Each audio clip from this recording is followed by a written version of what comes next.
अस्सलाम वालेकुम नाज़रीन, ड्रामा से मायरी की नेक्स्ट एपिसोड में वो कुछ होने जा रहा है जैसा कि व्यूअर्स हमने आपको एहसान फरामोश की फुल एपिसोड की प्रेडिक्शन वीडियो में बताया था।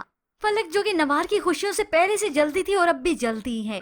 ऐसे में उसे जब जब मौका मिलता है हमजा को बदगुमानी करती है और साथ ही साथ उनका एतमाद जीतने के लिए आज उनके लिए शॉपिंग भी कर आई है, बाहर उन्हें ट्रीट भी देती है। अब आज की ये ट्रीट नवार के लिए बहुत ही महंगी पड़ती है। फलक जो इन दोनों को रेस्टोरेंट भी लेकर वहाँ पर खाना खाते हैं, मगर इत्तेफाकन वहाँ पर शेराजी गुजरता है तो नवाल को देखकर वो वहीं पर रुक गया। तो नवाल की भी उस पर नजर पड़ती है तो वो तो उसके अदब में खड़ी हो गई। वहीं पर दोनों की हेलो हाई होती है और नवाल अपनी फैमिली से मिलवाती है। अब यहाँ पर फलक जिसे सारे मामले की खबर है, बस फिर उसे तो मौका मिल जाता है। शेराजी का यहाँ पर रुकना वो नवाल के लिए अजाब बना देती है। मौका मिलते ही वो हमजा के पास चली गई कि यहाँ से गुजर रही थी, आपसे मिलती जाऊं। तभी वो बातों बातों में हमजा को शेराजी का बता देती है। लंच पर हम साथ थे, मैं, मामा, नवाल आपी और वो। ये सुनकर तो हमजा हैरत ज़दा रह गया। फिर से इस बात की तस्दीक करता है, तुम दोनों ने उस शख्स के साथ लंच किया? तो ये हंसते हंसते हामी भरती है। अब ये सब सुनकर हमजा को बहुत ज्यादा गुस्सा आता है। वो तो सोच में पड़ गया और फलक यहाँ से अब जाने की करती है, मगर साथ ही साथ खुश भी होती है कि मैंने अपना काम तो कर दिया। अब ऐसे में हमजा का शक जैसे यकीन में बदलने लगा है कि मेरी कंपनी की सारी डिटेल्स इसी नवाल ने ही लीक की हैं।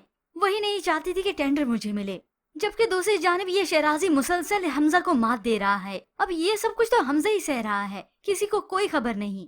अब ऐसे में शेराजी की अगली चाल उस वक्त कामयाब रहती है जब वो कबीर के साथ अपनी डील फाइनल कर लेता है, और वो भी सिर्फ इस हमजा को नीचा दिखाने की खातिर। हमजा को इस डील के बारे में इल्म हो जाता है तो उसी के पास जाता है, उसे कह देता है अगर तुम चाहते हो कि ये डील और ये दोस्ती बनी रहे तो शेराजी के साथ ये डील कैंसिल कर दो। ये सुनकर तो कबीर हैरान हो जाता है, हमजा ये हमारे लिए करना मुमकिन नहीं है, डील हमारी हो चुकी है और वैसे भी अब कबीर इस वक्त बहुत ज्यादा लॉस में है। अगर ये सब कुछ हुआ तो उसकी कंपनी के लिए और भी नुकसान है, और हमजा को भी वो कह देगा ये नॉन प्रोफेशनल तरीका है, डील तो हो चुकी है, अब मैं कैसे इसे इनकार कर सकता हूँ। यूँ हमजा का गुस्सा शेराजी और खास तौर पर नवाल को लेकर और भी बढ़ता चला गया। उसने एक बार नवाल से फिर से बात की, मगर ये नवाल तो रिजाइन देने के लिए तैयार नहीं होती।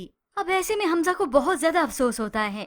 वो अपनी बहन बज्जो से बात करता है, कुछ रिश्ते इतने गहरे होने के बाद इतनी आसानी से कैसे खत्म हो जाते हैं। तो बज्जो ने बता दिया कि जिद और अना की वजह से। हमजा ने कहा कि ये बात वो नवाल को समझाए कि प्लीज वो ऐसा मत करे। तो ऐसे में बज्जो अपने भाई को भी समझाएगी कि तुम भी तो हमजा अपनी जिद छोड़ दो ना। तो उधर फलक जो हमजा के पास जाकर उसे भड़का तो चुकी है और इधर अब वो नवाल को भड़काती है, उसे उकसाती है कि वो हमजा से रिश्ता तोड़ दे। इन अमीरों के लिए दूसरों की बात की कोई वैल्यू नहीं होती। अब वालदा समझाएं कि पांचों उंगली एक जैसी नहीं होती। तो नवाल अपनी वालदा की बात को रद्द करती है, फलक ठीक कह रही है, हमजा ने बदतमीजी की है, वो गलत कर रहा है। और वहाँ हमजा की वालदा अपने बेटे और नवाल के रिश्ते को लेकर बहुत ज्यादा परेशान है। उन्होंने अपने बेटे की गलती को माना कि हमजा बहुत गलत कर रहा है, अगर वो अपनी जिद पर अड़ा रहा ना तो घर का सुकून खत्म हो जाएगा, बर्बाद हो जाएगा। तो उसी वक्त ऑफिस से वापस आते हुए हमजा ये सारी बातें अपनी वालदा की सुन चुका है।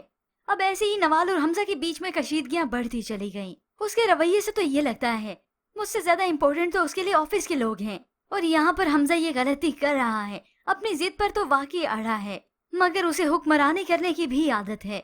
वो चाहता है कि नवाल उसकी मर्जी के मुताबिक उठे बैठे। ठीक है, नवाल को शेराजी का इल्म नहीं, मगर हमजा इस बात को भी नहीं समझ रहा कि ये नॉन प्रोफेशनल बिहेवियर है कि अगर वो बात बात पर हमजा की बात सुनने के लिए ऑफिस छोड़कर आ जाए तो ये ना तो एज ए एम्प्लॉय ठीक है और ना ही ये बिहेवियर ठीक है। हालांकि हमजा बहुत सारी कंपनी को चला रहा है। फिर ऐसे ही हमजा आखिर एक फैसले पर आ ही गया। उसे जब मालूम हुआ कि नवाल का फैसला अटल है तो वो भी अपनी जिद पर अड़ा रहा।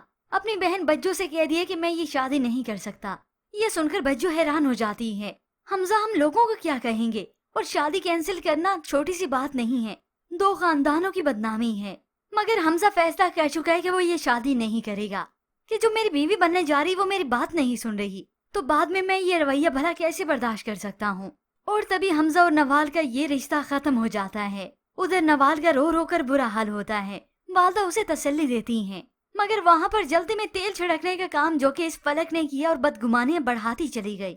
यूं कहे फसाद की जड़ यही है तो गलत ना होगा। वो अब नवाल की खुशियों को बर्बाद करके, उसकी जिंदगी बर्बाद करके खुद अपनी जिंदगी संवारने चली है, और वो भी दुबई, क्योंकि एडवांस पेमेंट तो वो ले ही चुकी है। कबीर जब घर आया उसने सूटकेस बना हुआ देखा तो हैरान होता है। तो अब फलक जैसे कैसे करके बहाना कर ही देगी, या तो वो साफ बताएगी, अब साफ बताएगी, कबीर जाने नहीं देगा। हो सकता है यहाँ पर अब वो कोई ना कोई बहाना कर दे और यहाँ से वो दुबई फोटोशूट के लिए चली जाए। अब जाकर ये फलक तो रहेगी और फिर यूं ही वापसी पर ये ड्राइवर जब उसे पिक नहीं करेगा तो वो घर वापस आते ही इस पर आग बगोला होगी। वो बताएगा कि मैंने हफ्सा को स्कूल से पिक करना था, मगर ये नवाज तब भी गुस्सा होगी और ऐसे ही गुस्सा दिखाते हुए वो अंदर चली जाएगी। उसे अपने बैग को हाथ भी नहीं लगाने देगी। यूं ही व्यूअर्स, अब कहानी में बहुत से ट्विस्ट और भी आने हैं। कबीर की बर्दाश्त की हद भी खत्म होनी है और उधर हमजा और नवाज का रिश्ता तो टूट ही चुका है। ऐसे में फलक हमजा को बिल्कुल अपने हाथ में कर लेगी और फिर आप देखते जाएंगे कि आगे आगे होता है क्या। मगर आप व्यूअर्स अगर देखना सुनना चाहते हैं तो इस ड्रामा सीरियल की मुकम्मल कहानी हमारे चैनल पर देख सकते हैं कि आने वाली साथ में क्या क्या होगा। और अगर आप इसे और भी डिटेल में सुनना चाहते हैं कि एक एक सीन में क्या क्या होगा, कि इस फलक का राज कैसे खुलेगा, तो आप इस ड्रामा सीरियल की पूरी डिटेल से मुकम्मल वीडियो देख सकते हैं। फिलहाल आज की प्रोमो के मुतालिक हमें अपनी कीमती राय का इजहार जरूर कीजिएगा। मजीद ड्रामा रिव्यूज के लिए आप देखते रहिए उर्दू टीवी।